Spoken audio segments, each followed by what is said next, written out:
आज से ये घर आप सभी का है। सीमा, कंचन और मधु का ससुराल में काफी अच्छे से स्वागत किया जाता है। सीमा घर की सबसे बड़ी बेटी और बहू बनी थी, तो वो काफी समझदार थी। वहीं कंचन और मधु सीमा से बिल्कुल अलग थे। मधु, तूने देखा यहाँ का किचन कितना बड़ा है और किचन में मौजूद हर एक चीज कांच की है।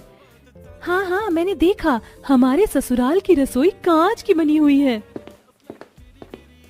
अब से हमें इस किचन में खाना पीना बनाना है तो थोड़ा सावधानी से।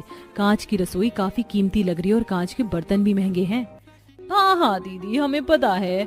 घर पर तो बड़ी होने का फायदा उठाया ही है आपने, यहाँ भी जेठानी बनकर बस हुक्म चला रही हो।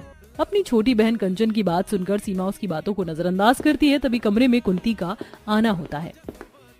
मैं तुम तीनों से ये कहने आई हूँ कि कल से तुम्हारी पहली रसोई की रस्म शुरू होगी। तो पहले दिन पहली बहू, दूसरे दिन दूसरी और तीसरे दिन तीसरी बहू रसोई की रस्म पूरी करेगी। जी माँ जी, जैसा आप कहें। कुंती अब वहां से चली जाती है, लेकिन कंचन और मधु के चेहरे की हवाइयां उड़ी हुई थी।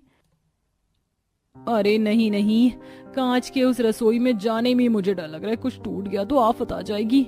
इसीलिए तुम दोनों को समझा रही थी कि जरा ध्यान से, कुछ टूट फूट ना जाए।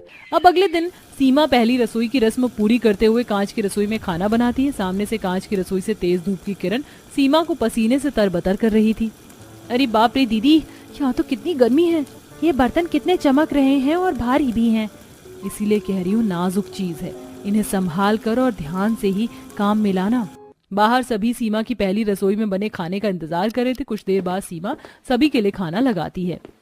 भाभी, क्या मटर पनीर की सब्जी बनाई है आपने, और ये गुलाब जामुन तो लाजवाब है।